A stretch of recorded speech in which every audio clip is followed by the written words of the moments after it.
Bismillahirrahmanirrahim. Assalamualaikum warahmatullahi wabarakatuh. Waalaikumsalam warahmatullahi wabarakatuh. Innal hamdalillah nahmaduhu wa nasta'inuhu wa nastaghfiruh. Asyhadu an la ilaha illallah wahdahu la syarikalah wa asyhadu anna Muhammadan abduhu wa rasuluhu la nabiyya ba'dah. Allahumma shalli wa sallim wa barik ala nabiyyina Muhammadin wa ala alihi wa sahbihi ajma'in. Amma ba'd. Bersyukur kita kehadirat Allah Subhanahu wa taala atas nikmat karunia-Nya. Kita alhamdulillah dibangunkan dalam keadaan iman Islam. Kita bisa rukuk sujud di hadapan Allah Subhanahu wa taala pagi ini. Kita awali hari ini dengan ketaatan kepada Allah. Mudah-mudahan dengan seperti ini kita menjadi orang-orang yang senantiasa di bawah bimbingan Allah, mendapatkan taufik hidayahnya, sehingga sekali kita lakukan mudah berbuah amal kebaikan di sisi Allah Subhanahu wa taala. Amin. Salawat teriring salam semoga senantiasa Allah curahkan atas junjungan kita baginda Nabi Muhammadin sallallahu alaihi wasallam serta keluarga dan para sahabatnya. Jamaah sekalian yang berbahagia, ada satu hadis yang cukup menarik ya, yang hendaknya kita tidak tersinggung siapapun kita atas apa yang disampaikan Rasul sallallahu alaihi wasallam. Itu adalah sebagai wahyu, sekalipun dalam bentuk hadis Nabi sallallahu alaihi wasallam. Jadi wahyu tidak hanya Al-Qur'an, tetapi apa yang dilakukan baik itu ucapan maupun tindakan, maka wa ma yantiqu 'anil hawa in huwa illa wahyu yuha. Jadi Nabi itu bertindak bukan atas dasar hawa nafsu kata Allah, tapi beliau itu melakukan segala sesuatu atas petunjuk Allah Subhanahu wa taala. Karenanya hadis-hadis sahih itu adalah pengimbang, jadi penjelas bahkan dari Al-Qur'an yang mungkin tidak bisa kita pahami langsung, maka dari hadislah kita akan bisa memahaminya. Termasuk hadis ini dalam satu keadaan Rasul sallallahu alaihi wasallam itu diberi izin ya. Yang ini sulit bagi kita sekalian. Diberi izin oleh Allah untuk melihat keadaan surga dan neraka. Sekaligus ini menunjukkan bahwasanya surga dan neraka itu sudah ada. Tinggal kita mengimaninya aja, bahwa itu memang ada. Panjenengan tidak perlu tes case untuk beli pesawat nyari endi yo kira-kira surga digoleki engko ngapling dhisik, enggak perlu. Cara kaplingnya tidak seperti itu surga. Agama memberi jalan bagaimana kita nanti mengkapling surga. Banyak cara-cara untuk mengkapling surga itu.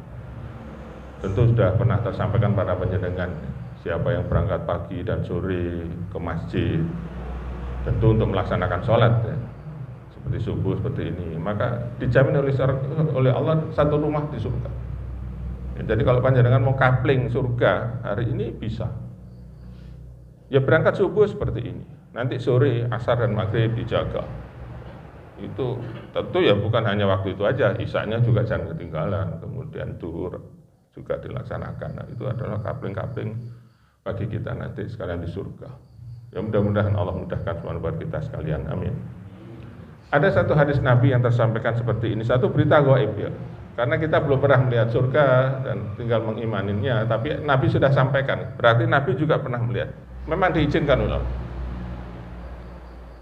Ittola'tul jannah. Aku pernah diizinkan untuk melongok ya, melongok ya. Yes, cara wong delok ki nginceng gitu lah ya, delok. Jadi atas izin Allah. Jadi pernah diizinkan oleh Allah untuk melongok surga. Fara'aitu aksara ahli hal fuqara. Basa tak delok tenan ki kata Nabi, tibake sing nang jero ki sing akeh lah kok wong miskin. Nah, ini menjadi kontra, menjadi kontra dengan yang awal tadi saya katakan gitu. Tadi kan saya bilang bahwa surga sudah ada, ya kan? Sudah ada. Kemudian sekarang Nabi melihat di surga ki akeh wong miskin, berarti wong kan wis mlebu surga. Padahal kita begitu meninggal itu kan masuknya alam barzah, masih belum berkelanjutan. Nah, itulah menjadi polemik di dalam agama ini. Jadi kalau kita tidak pandai-pandai memahami, tidak menelusuri lebih jauh lagi, tentu kita akan menyampaikan sesuatu yang salah. Akhirnya banyak tafsir di situ. Oh, boleh jadi ini adalah satu orang-orang yang sebelum kita dijadikan anak turun Adam, ya, boleh jadi sudah ada umat yang Allah ciptakan sebelumnya. Dan orang-orang itulah yang sekarang sudah menempati, boleh jadi seperti itu. Atau Allah tunjukkan apa yang akan terjadi nanti.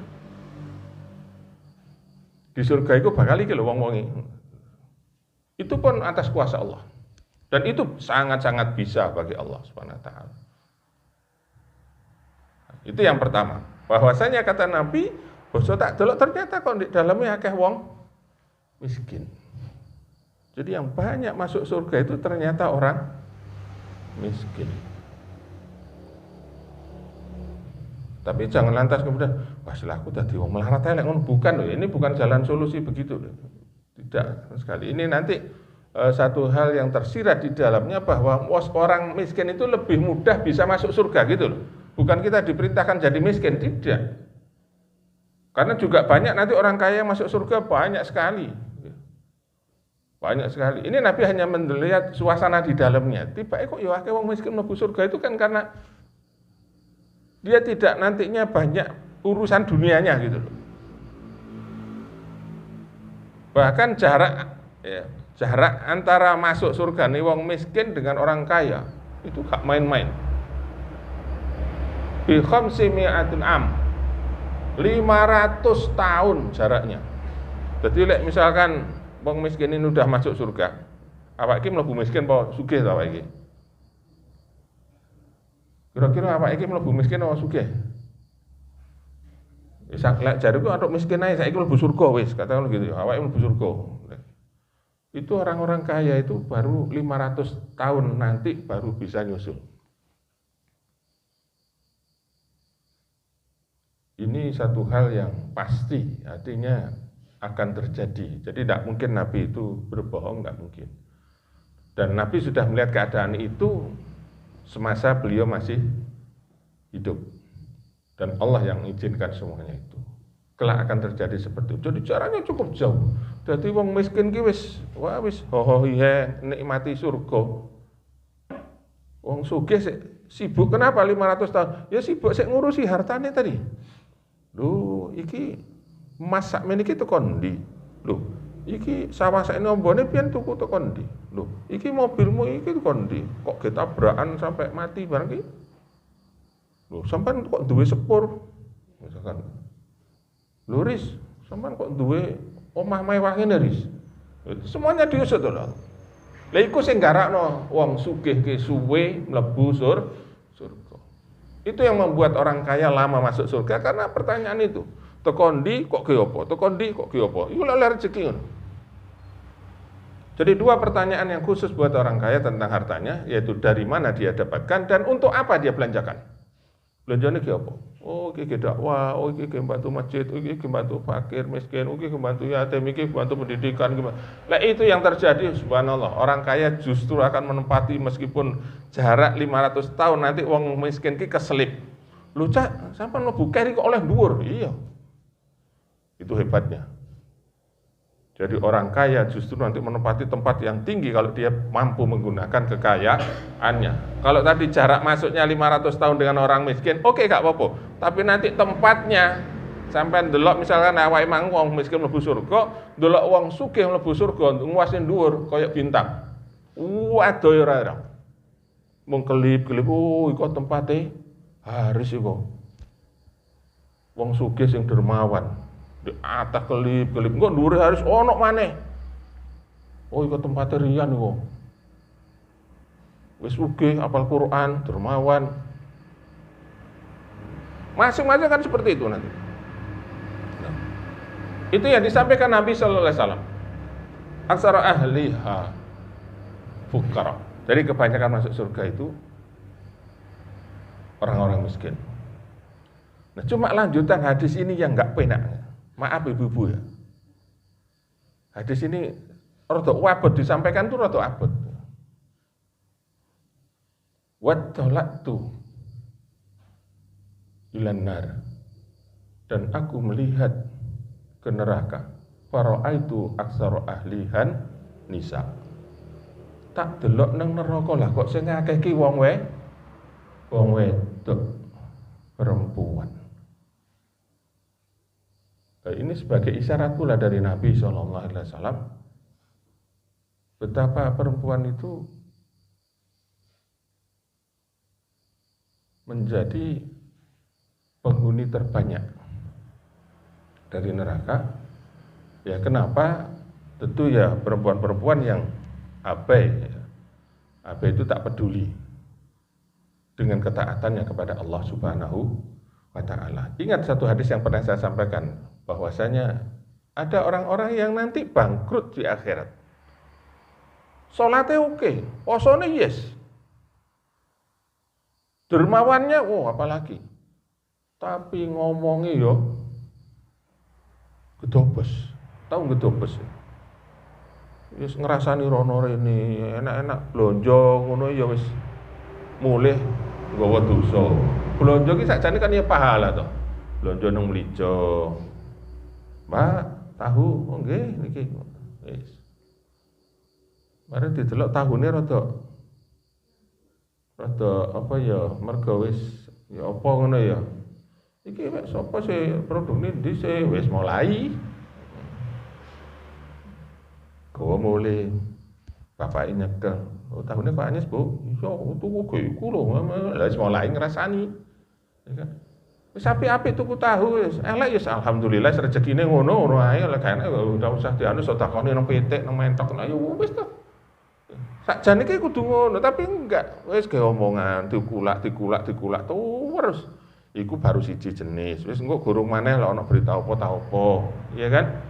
Tiap hari berjalan seperti itu tanpa terasa. Sehingga kata Nabi, banyak orang nanti di akhirat itu bangkrut. Yo nggawa hadiah pahalane salat, pahalane poso, pahalane macam-macam.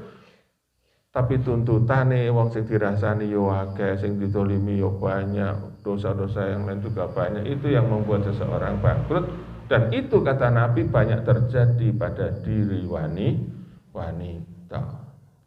Karena tidak mampu menjaga lisannya.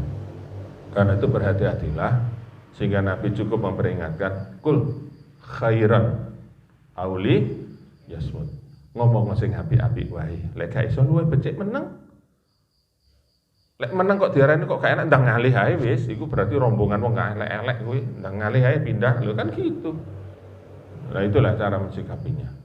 Nah, karenanya Bapak Ibu sekalian, anak-anak yang berbahagia, apa yang kita lakukan sebagai persiapan-persiapan kita kelak menghadap Allah Subhanahu wa Ta'ala. Maka bersyukurlah pagi seperti ini kita bisa ngaji, kita bisa ibadah. Maka hal baik seperti ini mudah-mudahan senantiasa mengiring kita, sehingga kita saat kembali kepada Allah dalam keadaan husnul khotimah. Amin. Allahumma amin. Kurang lebihnya mohon maaf. Assalamualaikum warahmatullahi wabarakatuh.